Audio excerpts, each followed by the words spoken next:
मत विभाजन का परिणाम इस प्रकार है। हाँ 454 454, 454, ना 2। प्रस्ताव की कुल सदस्य संख्या के बहुमत द्वारा सभा के उपस्थित और महिला शक्ति का वंदन है, नरेंद्र मोदी का अभिनंदन है। यह सिर्फ एक बिल नहीं है, प्रधानमंत्री के पॉलिटिकल विल की जीत है। यकीन मानिए, अगर देश के प्रधानमंत्री नरेंद्र मोदी न होते तो फिर महिला आरक्षण बिल अटकता और लटकता। मोदी विरोधी अलग अलग कहानी सुनाएंगे। 2024 में क्यों नहीं हुआ, 2026 की तारीख क्यों लिखी है, 2040 में होगा क्या, ये सब समझाएंगे। लेकिन महिला विरोधी फोर्स के चक्कर में मत फंसिए। इन तालियों की गूंज को दिल में बिठाइए, क्योंकि नारी शक्ति वंदन अधिनियम बिल पहला टेस्ट पास कर चुका है। मगर बड़ा सवाल कायम है, देश की संसद में महिलाओं को आरक्षण कब से मिलेगा? 2024 से तो नहीं मिलेगा, यह कंफर्म है। तो क्या 26 से मिलेगा, क्या 29 से मिलेगा, क्या 34 से मिलेगा, या फिर 40 से मिलेगा? 2040 तक की टाइमलाइन कैसे आ गई? कौन लेकर आया? देश की महिलाओं को किसने बरगलाया? महिलाओं को 27 साल बाद जीत मिली। उन्होंने कैमरे पर विक्ट्री साइन दिखाया। फिर मोदी विरोधी मोर्चे ने भ्रमजाल क्यों फैलाया? संसद से लेकर सोशल मीडिया तक महिला आरक्षण बिल पर अलग अलग कैलेंडर किसने छपवाए? किसने और क्यों कहा 2029 तक झुनझुना बजाते रहिए? 2040 वाली स्क्रिप्ट का राइटर कौन था? महिला आरक्षण के नाम पर मोदी के खिलाफ भ्रम फैलाने वाले, पोस्टर बनाने वाले, मोदी की नीयत पर शक करने वाले ये वही लोग हैं जिन्होंने 27 सालों से इस बिल को लटकाए रखा, अटकाए रखा, भटकाए रखा। और आज भी ये इकोसिस्टम देश की महिलाओं को भटकाने वाली बातें ही बोल रहा है। I wonder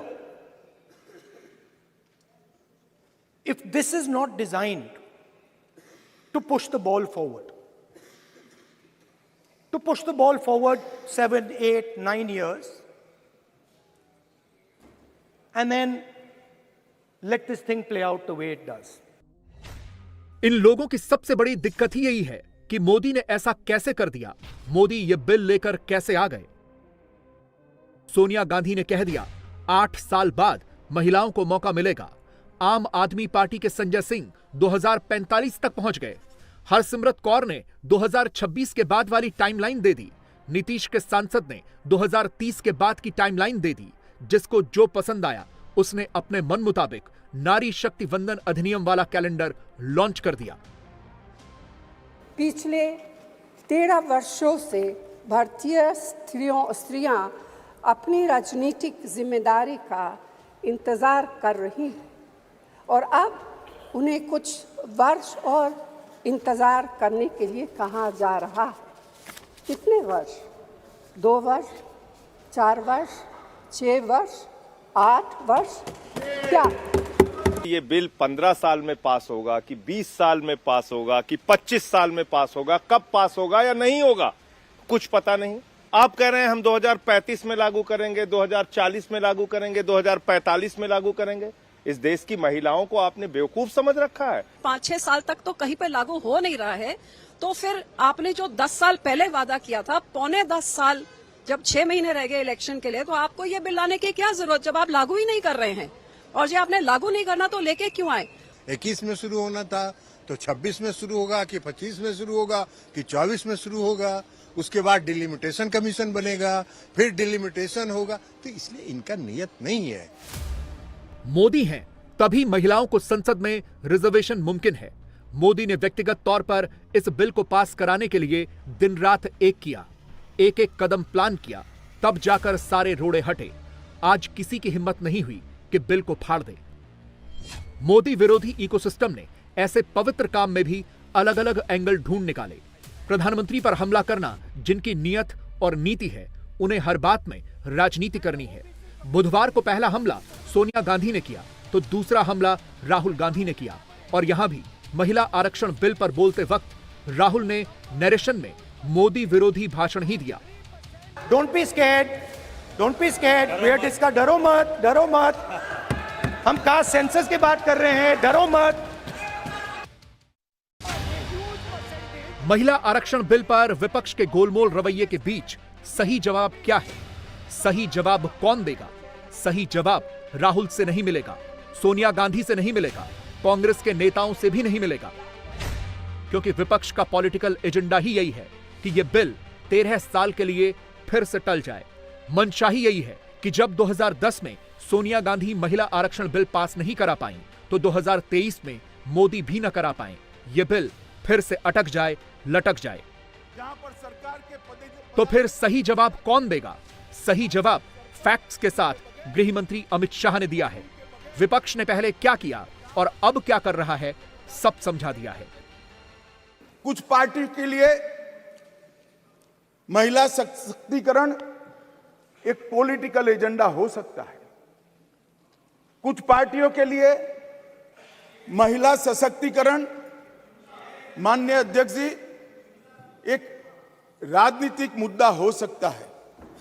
कुछ पार्टियों के लिए महिला सशक्तिकरण का नारा ये चुनाव जीतने का एक हथियार हो सकता है, परंतु मेरी पार्टी और मेरे नेता नरेंद्र मोदी जी के लिए महिला सशक्तिकरण राजनीतिक मुद्दा नहीं है। फिर से सुनिए, मेरी पार्टी और मेरे नेता नरेंद्र मोदी जी के लिए महिला सशक्तिकरण राजनीतिक मुद्दा नहीं, मान्यता का सवाल है, मान्यता का सवाल। देश की हर महिला के मन में इस वक्त भी यह सवाल है कि मोदी सरकार यह बिल 2024 में लेकर क्यों नहीं आ रही, 26 की टाइमलाइन क्यों बता रही है। इसका जवाब बिल के क्लॉज नंबर 5 में लिखा है। सरकार ने कुछ नहीं छिपाया है, सब कुछ देश को बताया है। पहले परिसीमन होगा, फिर आगे का काम होगा। परिसीमन को लेकर संविधान का अनुच्छेद 81 कहता है कि लोकसभा में सांसदों की संख्या 550 से ज्यादा नहीं होगी, लेकिन संविधान यह भी कहता है कि हर 10 लाख आबादी पर एक सांसद होना चाहिए।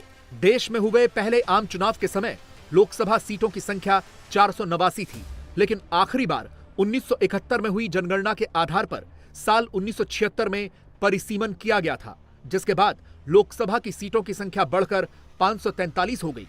अब 2026 में यही प्रक्रिया दोबारा शुरू होनी है। विपक्ष इसी को लेकर भ्रमजाल फैला रहा है।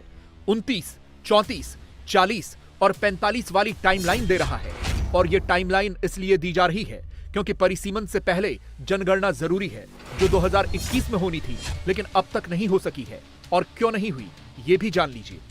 हमारी मंशा पर भी सवाल उठाए कि भाई तुरंत अमल में क्यों नहीं लाते हैं, डिलिमिटेशन कमीशन क्यों और 2026 क्यों। मैं सारी चीजों का एक एक कर जवाब देना चाहता हूं। पीसी क्यों नहीं, डिलिमिटेशन कमीशन क्यों, और क्यों इतनी देरी कर रहे हैं, मैं सारों के जवाब देना चाहता हूं। डिलिमिटेशन कमीशन को पहले हम समझ लें। डिलिमिटेशन कमीशन हमारे देश की चुनाव प्रक्रिया को निर्धारित करने वाली एक महत्वपूर्ण इकाई का कानूनी प्रावधान है, और वो अपॉइंटमेंट से होती है, मगर वो क्वासा जुडिशियल प्रोसीडिंग्स होते हैं। इसकी अध्यक्षता सुप्रीम कोर्ट के रिटायर्ड जज करते हैं। इसके अंदर चुनाव आयुक्त के एक प्रतिनिधि भी होते हैं, और भी 2-3 संस्थाओं के प्रतिनिधि होते हैं जो चुनाव की प्रक्रिया के साथ जुड़े हुए होते हैं। और इसके कानून के तहत सभी मान्य राजनीतिक दलों के एक सदस्य भी उस डिलिमिटेशन कमीशन के मेंबर होते हैं। अब 1/3 मान्यवर 1/3 सीटों का रिजर्वेशन करना है, तो वो सीटों कौन तय करेगा? ये जो कह रहे हैं क्यों नहीं कर देते, कौन करे? हम करें, और फिर वायनाड रिजर्व हो गया है तो आप क्या करोगे? हमको कहोगे कि भाई पॉलिटिकल कर दिया। ओवैसी साहब नहीं, अगर हैदराबाद रिजर्वेशन होगा, रिजर्व हो गया, तो कहोगे कि भाई पॉलिटिकल रिजर्वेशन कर दिया। इसलिए ये बहुत अच्छा है कि ये डिलिमिटेशन कमीशन जो क्वासा जुडिशियल प्रोसीडिंग से चलता है, हर राज्य में जाकर, हर क्षेत्र में जाकर ओपन हियरिंग देकर ट्रांसपेरेंट पद्धति से इसका नीति निर्धारण करता है, वो डिलिमिटेशन कमीशन से इसका निर्धारण हो। इसके पीछे केवल और केवल पारदर्शिता का ही सवाल है मान्यवर। देश में 2011 के बाद जनगणना नहीं हुई है। इस बात की पूरी संभावना है कि 24 के बाद जनगणना का काम शुरू हो जाएगा। जनगणना के आंकड़े आने के बाद परिसीमन आयोग आगे का प्रोसेस शुरू करेगा। इस प्रक्रिया के तहत बढ़ती जनसंख्या के आधार पर समय समय पर निर्वाचन क्षेत्र की सीमाओं को फिर से निर्धारित किया जाता है और संविधान के अनुच्छेद 82 में साफ साफ लिखा है कि जनगणना होगी, उसके बाद 2026 में परिसीमन होना तय है। यानी महिलाओं को आरक्षण तभी मिल सकेगा जब जनगणना के बाद निर्वाचन क्षेत्रों का पुनर्निर्धारण किया जाएगा। यानी 2026 के बाद होने वाले विधानसभा चुनावों में महिलाओं को रिजर्वेशन मिलना शुरू हो सकता है। मुमकिन है कि यूपी के चुनाव से यह पायलट प्रोजेक्ट भी लॉन्च हो जाए।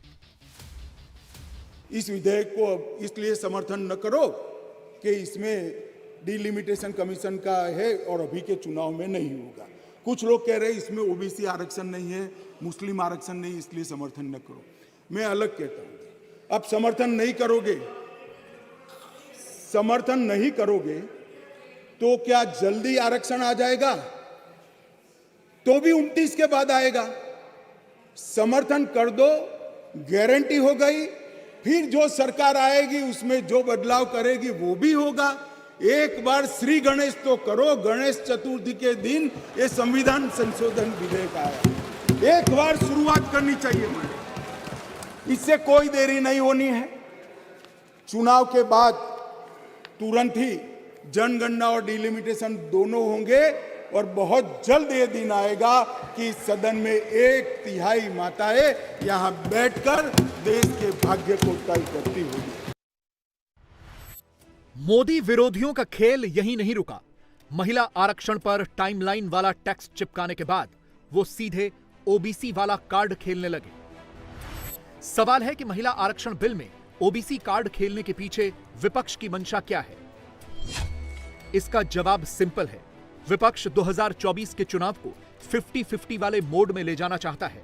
देश की आधी आबादी महिलाएं हैं और ऐसा माना जाता है कि देश की करीब 50% आबादी ओबीसी समुदाय से है।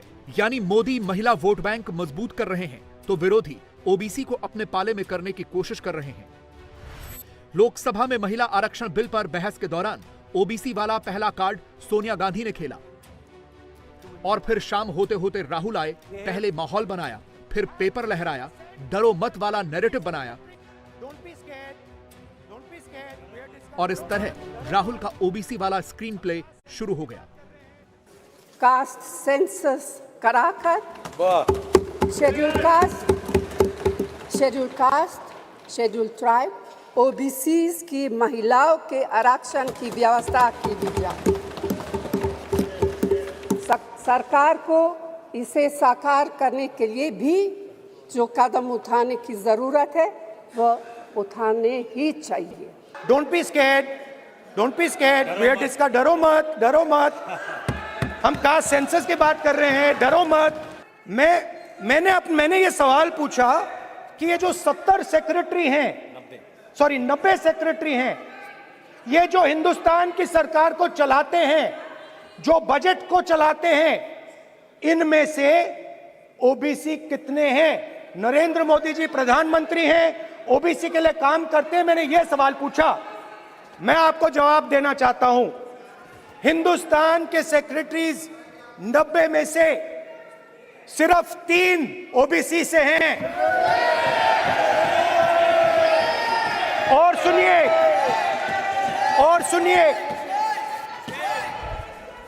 सुनिए, नहीं घबराइए मत, डरो मत। ये जो है, ये ओबीसी की बात नहीं सुनना चाहते, ओबीसी की बात नहीं सुनना चाहते, ओबीसी की बात नहीं सुनना चाहते, ओबीसी की बात नहीं सुनना चाहते। ये ओबीसी कम्युनिटी का अपमान है। तो सवाल उठता है कि इस देश में कितने ओबीसी हैं, कितने दलित हैं, कितने आदिवासी हैं, और उस सवाल का जवाब सिर्फ कास्ट सेंसस से मिल सकता है। ये आप बदलिए। ये जो लिस्ट है ये ओबीसी समाज का अपमान है। 90 लोग हिंदुस्तान के सेक्रेटरी हैं, उनमें से 3 लोग ओबीसी समाज के हैं। 5% बजट को कंट्रोल करते हैं। राहुल इन दिनों जब भी संसद में दिखते हैं अपने साथ एक प्रिंट आउट लेकर चलते हैं, वही प्रिंट आउट पढ़ते हैं, वही प्रिंट आउट लहराते हैं। मगर जो राहुल आज इतना ओबीसी कर रहे हैं, वो ये भूल जाते हैं कि इस वक्त भी मोदी सरकार के मंत्री परिषद में 29 पिछड़ा वर्ग यानी ओबीसी के मंत्री हैं, जबकि यूपीए 2 के वक्त 2014 में मनमोहन सरकार की कैबिनेट में सिर्फ 1 ओबीसी और 2 एससी मंत्री थे। नॉर्थ इंडिया से एक भी ओबीसी या एससी मंत्री यूपीए 2 में नहीं थे। राहुल सिर्फ हिट एंड रन करना जानते हैं। ओबीसी पर शोर मचाकर राहुल ने मोदी सरकार को हिट किया और फिर जैसे ही अमित शाह ने बोलना शुरू किया वो गायब हो गए। जवाब सुनने से पहले ही डर के भाग गए। माननीय अध्यक्ष जी,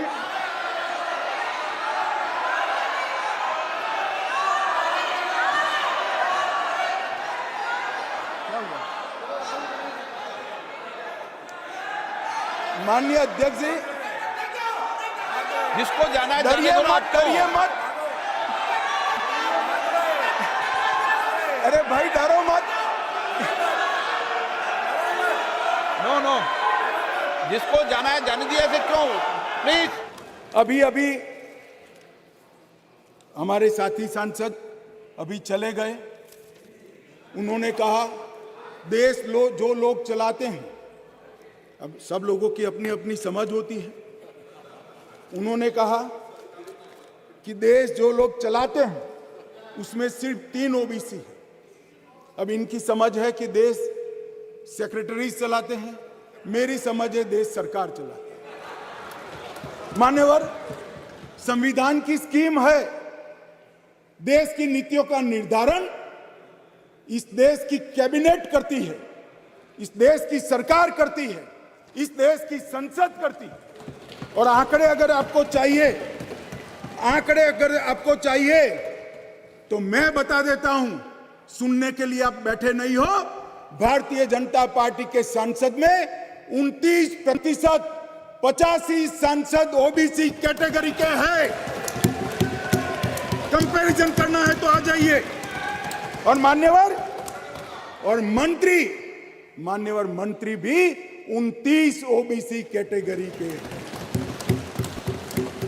मान्यवर, सस्ते चुनावी वादे करना और पॉलिटिकल भाषण करना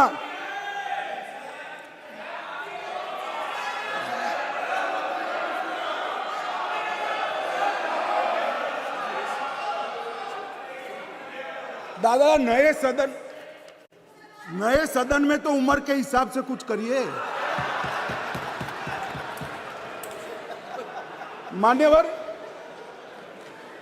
बीजेपी के ओबीसी एमएलए 1358 में से 365 है, 27% है। ये सभी ओबीसी का राग आलापने वालों से ज्यादा है। मान्यवर, बीजेपी के ओबीसी एमएलसी 163 में से 65 है, 65 है, 40% है। ये 33% की बात करते हैं। मान्यवर, चुनावी भाषण करना बहुत ठीक है, कोई एनजीओ बनाकर दे देता है, चीट यहां आकर पड़ जाना ठीक है। भैया, मन से पिछड़ा वर्ग का कल्याण करने का काम हमारे नेता नरेंद्र मोदी जी ने किया। नरेंद्र मोदी जी जब पहली बार संसद के अंदर नेता चुने गए, और कहा गया उनको भाषण करने के लिए, लिखा हुआ भाषण एक साइड पे रह गया। उन्होंने कहा 2014 में मेरी सरकार दलितों की सरकार है, आदिवासियों की सरकार है, पिछड़ों की सरकार है, महिलाओं की सरकार है। ओबीसी वाला कार्ड खेलकर कांग्रेस पार्टी, सोनिया, राहुल, हर कोई पॉलिटिकल माइलेज लेना चाहता है, लेकिन ये सब मिलकर कुछ फैक्ट्स छुपा रहे हैं। आपने अभी जिक्र किया कि ओबीसी के सेक्रेटरी कितने, मैं भी आईएएस रहा हुआ हूं, मुझे इसकी जानकारी है। राहुल गांधी जी यहां रहे नहीं। अब 92 बैच में जो आया, नहीं यहां सदन में नहीं है, सदन में, हाँ सदन में नहीं है अनुराग जी। 92 बैच में जो आईएएस में आया वो सेक्रेटरी बनेगा, तो 92 बैच में राज किसका था? सेक्रेटरी कैसे बनेगा? राज आपका ही था। आप अपने राज को ही कोस रहे हो। आप कभी कहते हो कि एससी एसटी के लिए आपने काम नहीं किया। अरे मैं बताना चाहता हूं जी, आपने बाबा साहब को 52 में चुनाव हराया, आपने बाबा साहब को 52 में चुनाव हराया, फिर भंडारा से वो उपचुनाव लड़ना चाहते थे, वो भी आपने हराया, और आप संविधान सभा में भी नहीं आने देना चाहते थे। आपकी ऐसी नीयत है जी। आप ओबीसी समाज के भले की बात कर रहे हो। सारी बातें गृह मंत्री जी ने कह दी है। 2010 की पहली हेडलाइन पढ़िए, यूपीए की सरकार थी, महिला आरक्षण विधेयक में ओबीसी आरक्षण को सिरे से खारिज कर दिया गया था। 2010 की दूसरी हेडलाइन पढ़िए, वही बात लिखी थी। तीसरी हेडलाइन पढ़िए, यहां भी वही बात, यानी जो सोनिया गांधी और राहुल गांधी आज इतना ओबीसी कर रहे हैं, उन्हीं की सरकार 2010 में लाए महिला आरक्षण बिल में ओबीसी को शामिल किए जाने के खिलाफ थी। उस वक्त के एक इंटरव्यू में इन्हीं सोनिया गांधी ने कहा था कि महिला आरक्षण बिल में ओबीसी अल्पसंख्यक कोटे की जरूरत नहीं है, और आज वही सोनिया गांधी कह रही हैं कि इस बिल में ओबीसी को कोटा दिया जाए। दरअसल ये कुछ और नहीं, पॉलिटिकल कंपल्शन है, क्योंकि यूपीए के दौर में महिला आरक्षण बिल का विरोध करने वाली पार्टियां और नेता आज इसी कांग्रेस के साथ इंडी अलायंस के पार्टनर हैं। वही लालू, वही मुलायम, जिन्होंने उस वक्त ओबीसी और मुसलमानों को महिला आरक्षण बिल में शामिल किए जाने को लेकर इतना शोर मचाया था, जिसकी वजह से यह बिल वजूद में नहीं आ पाया था। आज सोनिया गांधी और राहुल सेम टू सेम इसी लाइन पर चल रहे हैं। अगर कांग्रेस पार्टी को ओबीसी समुदाय की इतनी ही फिक्र होती तो वो सालों पहले ओबीसी समुदाय और मुसलमानों को महिला आरक्षण बिल में कोटा दे चुकी होती, मगर उस वक्त तो शामिल किया नहीं। अब चूंकि कांग्रेस के सामने अलायंस का सवाल है, इसलिए मोदी सरकार के लाए महिला आरक्षण बिल पर इतना बवाल है। 2010 वाली सोनिया 2023 में आकर बदल गई, और अगर ओबीसी वाला दांव नहीं चलेंगी तो लालू और मुलायम की पार्टी नाराज हो जाएगी। वैसे सोनिया गांधी ने जो बातें छिपा ली, स्मृति ईरानी ने वो बातें बता दी। और इसीलिए कल जब ये प्रस्ताव सदन में आया तो कुछ लोगों ने कहा हमारा बिल है, कुछ लोगों ने कहा हमने चिट्ठी लिखी, कुछ लोगों ने कहा कि ये पूरा का पूरा संवैधानिक निर्माण हमारा था। आज ऐसी एक सम्मानित नेत्री ने सदन में अपना वक्तव्य रखा, ये कथन कि अभी क्यों नहीं, और ये वक्त हमारा बिल है तो अभी करिए। तो महोदय, ये उस बिल की प्रति है जिनको वो हमारा कहते हैं। उसमें अगर आप दूसरे पृष्ठ पे 2B और 3B पढ़ें, और ये वो है जो कांग्रेस पार्टी कहती है यूपीए की सरकार में राज्यसभा में पारित हुआ और फिर लोकसभा में प्रस्तुत हुआ।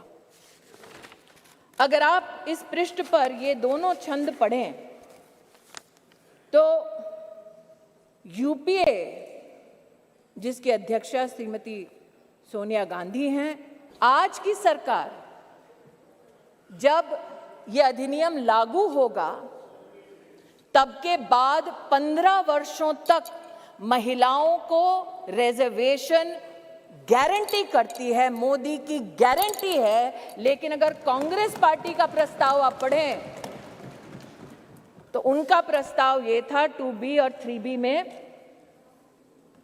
कि no seat shall be reserved for women in SC/STs in the third general election, no seat shall be reserved for women in the third general election।